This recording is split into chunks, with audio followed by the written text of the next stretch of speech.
श्री गणेशाय नमः। अथ श्री दत्तात्रेय मानस पूजा। परमानंदमयो विष्णु हृत्स्थो वैद्योऽप्यतीन्द्रियः सदा संपूज्यते भक्तैर्भगवान् भक्तिभावनः।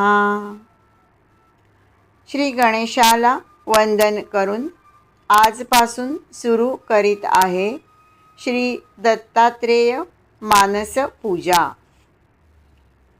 भक्तीने वश होणारे, जाणता येण्यासारखे असले तरीही इंद्रियांना न कळणारे, परमानंद रूप भगवान विष्णू यांची हृदयात स्थापना करून भक्त नेहमीच पूजा करतात।